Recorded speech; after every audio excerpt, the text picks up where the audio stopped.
तो फ्रेंड्स, कैसे हो आप सब? Good afternoon. तो अब डिस्कस करेंगे यूनिट नंबर 3, हमारी बदलती पृथ्वी। ठीक है, तो देखते हैं इसमें क्या क्या बदल रहा है। ठीक है, पहले क्या आता है? स्थल मंडल अनेक प्लेटों में विभाजित है, उन्हें स्थल मंडलीय प्लेट कहते हैं। ठीक है, स्थल मंडल अनेक प्लेट में विभाजित है, जिसे स्थल मंडलीय प्लेट कहते हैं। कितना आसान है ना। आपको यह जानकर आश्चर्य होगा कि ये प्लेट हमेशा धीमी धीमी गति से, कैसी गति से? धीमी धीमी गति से चारों तरफ घूमती है। प्रत्येक वर्ष केवल कुछ मिलीमीटर के लगभग पृथ्वी की अंदर पिघले हुए मैग्मा में होने वाली गति के कारण ऐसा होता है। भाई ये मैग्मा क्या है तो हमने कवर किया था इस सेकंड चैप्टर में। ठीक है, तो वो अगर आपने नहीं देखा तो जल्दी उसकी लिंक मैंने डिस्क्रिप्शन में डाल दिया है, तो फिर ऊपर आई बटन पे आप देख लीजिए। ठीक है, पृथ्वी के अंदर पिघला हुआ मैग्मा एक वृत्तीय रूप में घूमता है। ठीक है, जैसा कि क्रियाकाल में आप दिखाया गया है। प्लेट की इस गति के कारण पृथ्वी की सतह में परिवर्तन होता है। पृथ्वी की गति को उन बलों के आधार पर विभाजित किया गया है जिनके कारण ये गतियाँ उत्पन्न होती है। जो बल पृथ्वी के आंतरिक भाग में घटित होते हैं उन्हें अंतर्जनीय बल यानी कि एडोजेनिक फोर्स कहते हैं, याद रखना फ्रेंड्स। और जो बल पृथ्वी की सतह पर उत्पन्न होते हैं उन्हें बहिर्जनिक बल यानी कि एक्सोजेनिक फोर्स कहते हैं। ठीक है, चित्र 3.1, अबे चित्र 3.1 ये वाला है पृथ्वी की गतियाँ। ठीक है, अंतर्जनीय बल कभी कभी आकस्मिक रूप से उत्पन्न करते हैं, तो धीमी धीमी गति। ठीक है, भूकंप एवं ज्वालामुखी जैसी आकस्मिक क्रिया के कारण पृथ्वी की सतह पर अत्यधिक हानि होती है। ठीक है, आपने देखा होगा तो भूकंप आता है तो फिर पृथ्वी पर कैसे उबड़ खाबड़ हो जाते हैं। ठीक है, रोड है बराबर, तो वो दो कटके में विभाजन हो जाता है, एक इस साइड एक इस साइड। ठीक है, फिर अपना घर तहस नहस हो जाता है। ठीक है, तो वो सब आपदा है। ठीक है, ज्वालामुखी पे वो जब लावा गिरता है, ठीक है, तो बहुत सी धरती से नुकसान हो जाता है, कितने झाड़, ठीक है, वो नष्ट हो जाते हैं। ठीक है, वैसे सब आप लिख सकते हो। ठीक है, एग्जाम में। अब ये क्या है? पृथ्वी की गतियाँ। ठीक है, हमने 6 क्लास में कवर की थी। ठीक है, याद है? नहीं याद हो तो फिर उसकी लिंक मैंने डिस्क्रिप्शन में डाल दिया, आप देख लो। ठीक है, बहुत ही बढ़िया अंडरस्टैंडिंग होगी। पर इधर पृथ्वी की गतियाँ कुछ अलग प्रकार है। हमने 6 क्लास में पृथ्वी की कौन सी गतियाँ बनी थी? एक घूर्णन और फिर दूसरी परिक्रमा। ठीक है, लेकिन यहाँ पर वो सब थोड़ा उल्टा है। अंतर्जन बल है और दूसरा बहिर्जनिक बल। ठीक है, अंतर्जनिक बल के भी 2 प्रकार है, एक आकस्मिक बल और पटल विरूपण बल। उसके अब आकस्मिक बल के भी 3 प्रकार है। कौन से? भूकंप है, ज्वालामुखी है और भूस्खलन है। पटल विरूपण चल के एक प्रकार है, पर्वत निर्माणकारी बल। ठीक है, फिर आता है नेक्स्ट बहिर्जनिक बल, तो उसके एक प्रकार है अपर्दान और निक्षेपण। ठीक है, और उसके भी 4 प्रकार है, नदी, बहता जल, पवन, समुद्री तरंग और हिम नदी। तो सबका हम वो कवर करेंगे। ठीक है, पहले तो ज्वालामुखी देख लेते हैं।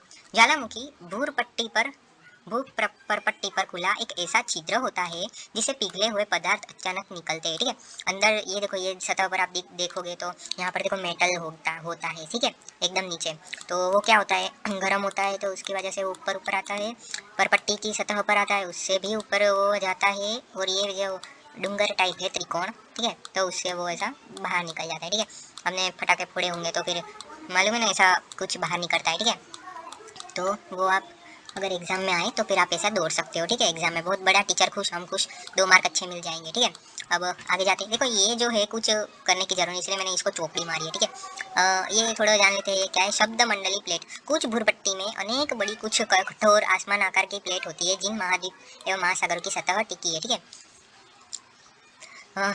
जान लेते आगे क्या है। ये कुछ नहीं है, आपको क्रिया काल्पनिक करनी हो तो करना, नहीं तो कोई दिक्कत नहीं है। ठीक है, टाइम पास है, इसके अच्छा से आप पढ़ो। ठीक है, कुछ आगे कुछ करो।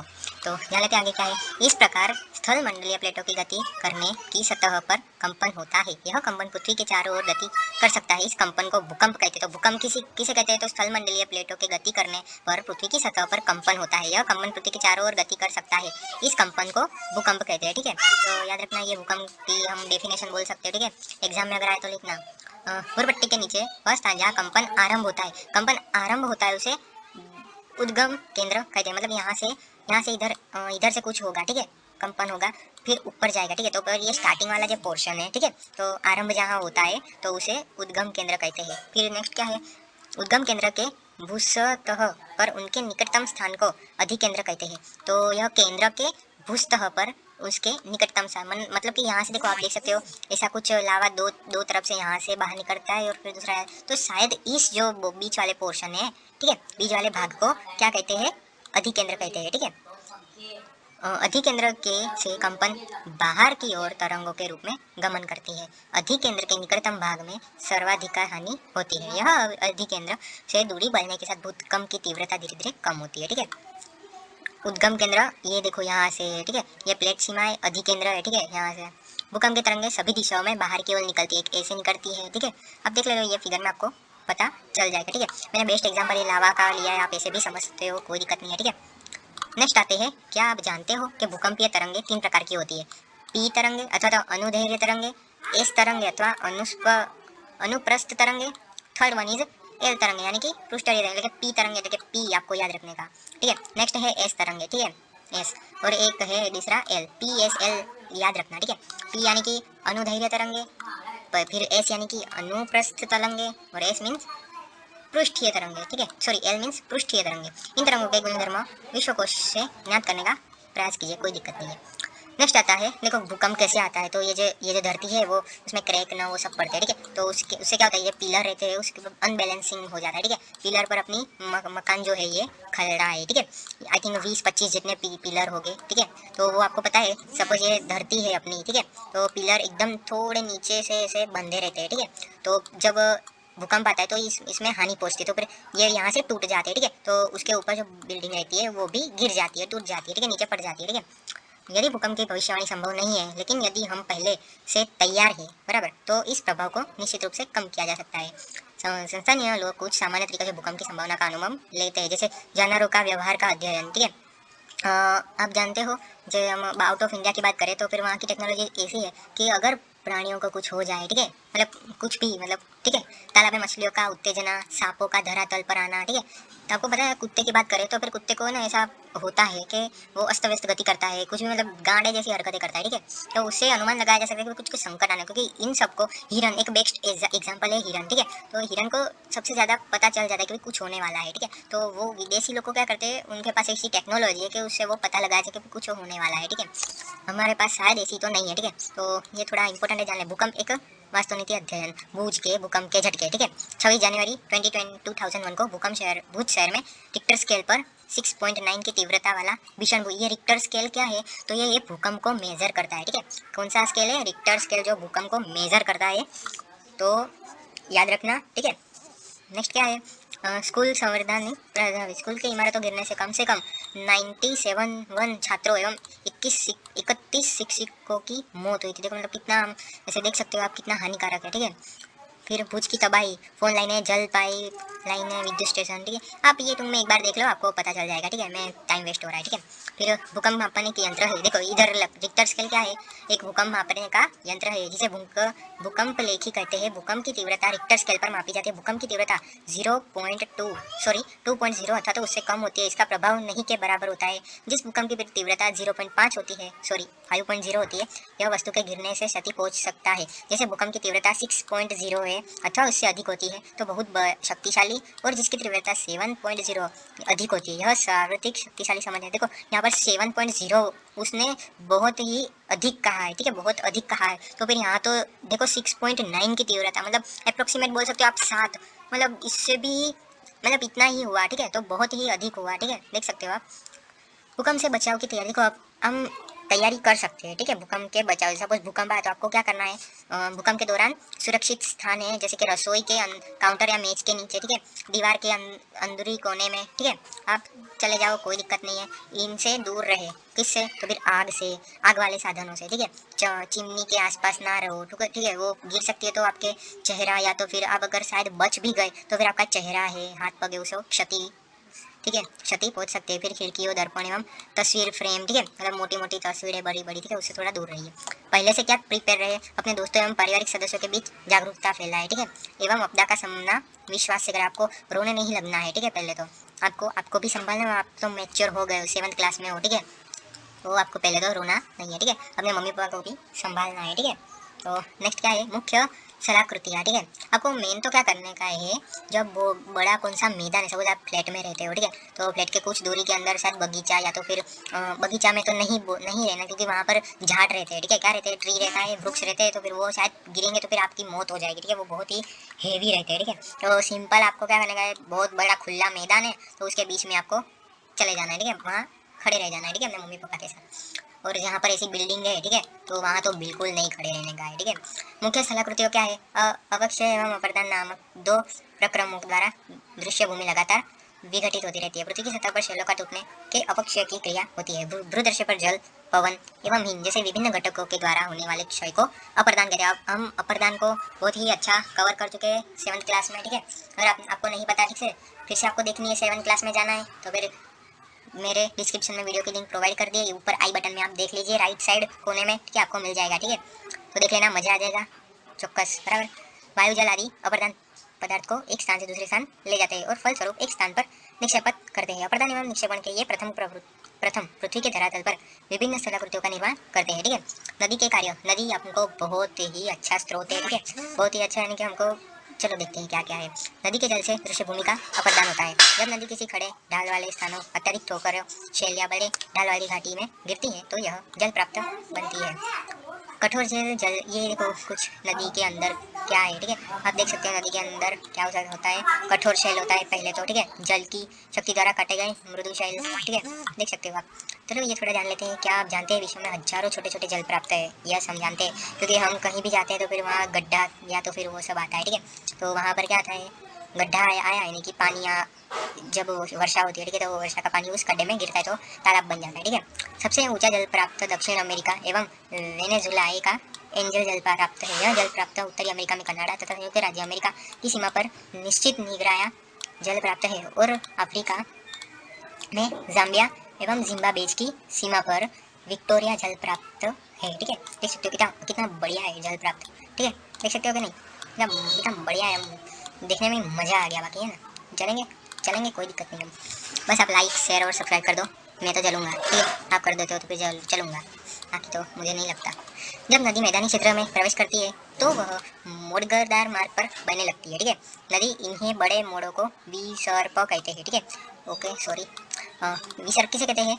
जब नदी मैदानी क्षेत्र में प्रवेश करती है तो वह मोड़दार मार्ग पर बहने लगती है, ठीक है। आप सिंपल यही लिख सकते हो, यार ये क्या हो रहा है यार, ठीक है, ओके। तो आप ऐसा लिख सकते हो, मोड़दार मार्ग पर बहने लगती है कौन? नदी, बराबर, के नदी के इन बड़े मोड़ों को विसर्प कहते हैं। इसके बाद विसर्प किनारों पर लगातार अपर्दान एवं निक्षेपण शुरू हो जाएगा। विसर्प लूप के सिर निकट आते जाते हैं, समय के साथ विसर्प लूप नदी से कट जाते हैं और अलग झील बनते हैं जिसे चाप झील कहते हैं। चाप झील किसे कहते हैं? तो विसर्प लूप जो नदी है वो कट जाती है, ठीक है, अलग झील बनते हैं जिसे चाप झील कहते हैं। देखो इधर सपोज देखो, इसमें बहुत ही बढ़िया दिखा, ये नदी का मार्ग है, ठीक है, यहाँ से ऐसे नदी बहती है, ठीक है। तो कई स्थानों पर क्या होता है, ऐसा खाड़ा पड़ जाता है, ठीक है। सपोज आप यहाँ पर मान लो खाड़ा पड़ गया, बराबर, तो अचानक अंदर से भूगर्भ भाग से यहाँ से वो पानी जाता है, ऊपर से नहीं जाता। देखो इधर देखो, ऊपर से गया नहीं गया, ठीक है, तो वो नीचे से बहता जाता है और फिर वहाँ पानी भर जाता है, देखो इसके जैसा, ठीक है। तो यहाँ पर आप देख सकते हो ये ब्लू कलर, ठीक है, आसमानी कलर बोल सकते हो। तो हमने वो गया 6th क्लास में पढ़ चुके थे, ठीक है। आसमानी कलर हम गाय को यूज़ करते हैं जलाशयों को दर्शाने के लिए, ठीक है। तो ये देख सकते हो आप कलर, तो इसे चाप झील कहते हैं, ठीक है। कभी कभी नदी अपने तटों से बहने लगती है, फलस्वरूप निकटवर्ती क्षेत्रों में बाढ़ आ जाती है। बाढ़ के कारण नदी के तटों को निकटवर्ती क्षेत्रों में महीन मिट्टी एवं अन्य पदार्थों का निक्षेपण करती है। ऐसी मिट्टी एवं पदार्थों को अवसाद कहते हैं, ठीक है। महीन मिट्टी एवं अन्य पदार्थों का निक्षेपण करती है, ऐसी मिट्टी को अवसदान कहते हैं, ठीक है। क्या कहते हैं? आवासदान, ठीक है। देखो महीन मिट्टी को आवासदान कहते हैं, ठीक है। इस समतल उपजाऊ बाढ़कृत मैदानों का निर्माण होता है, ठीक है, बाढ़कृत मैदानों का निर्माण होता है, ठीक है। नदी के उत्थित कटों को तटबंध कहते हैं, ठीक है। तटबंध कैसे कहते हैं? ये देखो मतलब आप देख सकते हो इधर डूंगर टाइप बन चुका है, ठीक है, और फिर बीच में से ऐसा रोड टाइप बना है, ठीक है। तो वहीं पर अंदर अंदर ऐसी नदी जा रही है, ठीक है। तो यहाँ पर आप देख सकते हो पर्वत टाइप ऐसा गड्ढा बना है, ठीक है, और फिर यहाँ से बीच में से ऐसी नदी जा रही है, ठीक है। तो ये वाला जो भाग है, ठीक है, उसे क्या कहते हैं? तटबंध कहते हैं, ठीक है, किनारा टूर में, तो किनारा कहते हैं, ऐसे भी आप समझ सकते हो, ठीक है। आप खामोखा मैं नक्का मत दो रहा हूँ, आप समझ ही जा गए होंगे, आप छोटे बच्चे तो नहीं रहे, ठीक है।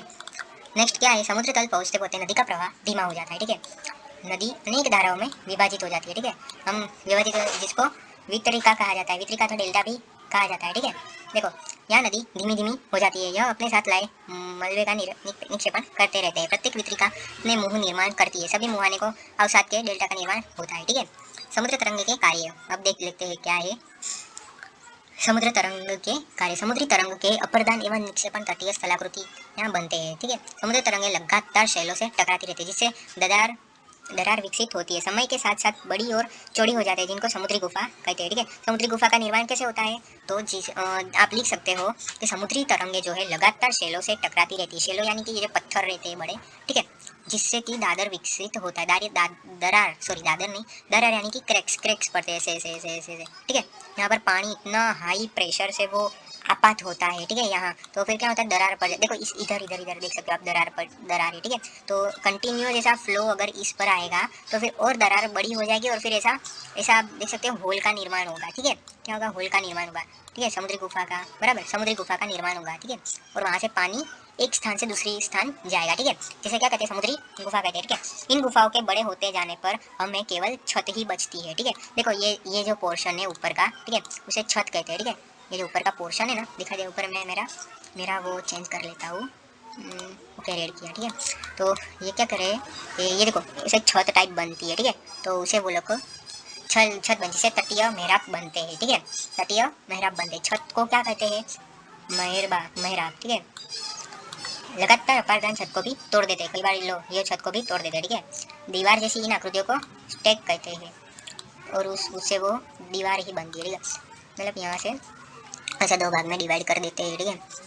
तो ये वाला जो भाग है उसे स्टैक कहते हैं, ठीक है। यहाँ पर बना है ना स्टैक, ठीक है, सिंपल है यार, इतना भी कुछ। ओके, सॉरी 2 मिनट में आता हूँ।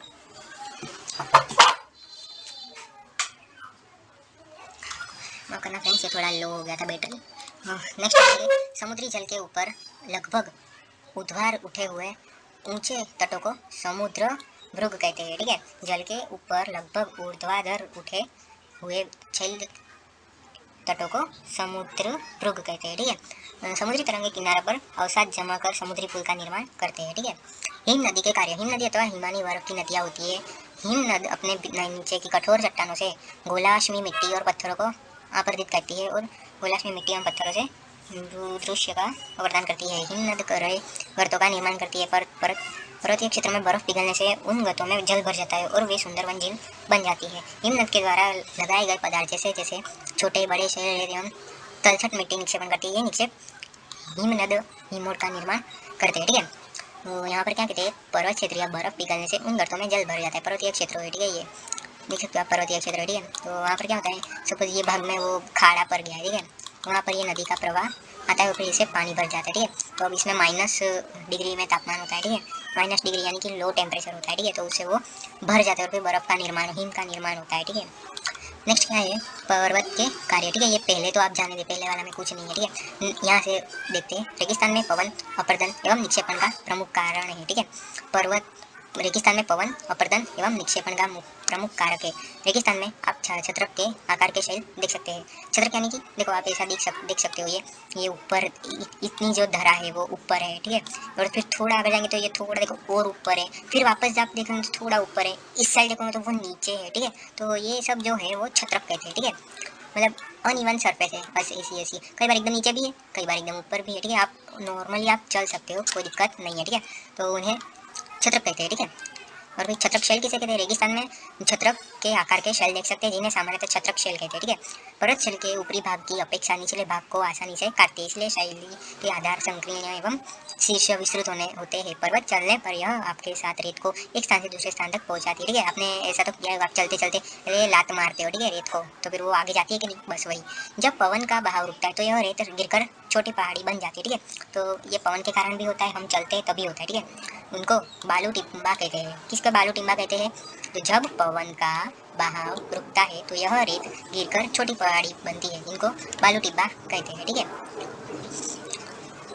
जब बालू कण महीने एवं हल्के होते हैं, ठीक है, वायु उनको उठाकर के अधिक दूर ले जा सकती है। यह बालू कण विस्तृत क्षेत्र में निक्षेपित हो जाते हैं तो इसे लोएस कहते हैं। लोएस कहते हैं, किसे कहते हैं, तो जब ये बालू कण विस्तृत क्षेत्र में निक्षेपित हो जाते हैं तो इसे लोएस कहते हैं, जिनमें विशाल लोएस निक्षेप पाए जाते हैं। तो मित्रों कैसा लगा आपको, अगर आपको अच्छा लगा है तो प्लीज़ मेरी चैनल को LSS करो, LSS यानी लाइक शेयर और सब्सक्राइब आप कर सकते हो यार। आप इतने भी गरीब नहीं हो यार, ठीक है, थोड़ा करो यार, एक भी सब्सक्राइबर नहीं है यार, प्लीज़ यार करो यार, फिर रिक्वेस्ट कर रहा हूँ, प्लीज़। थैंक यू, धन्यवाद, गुड नाइट।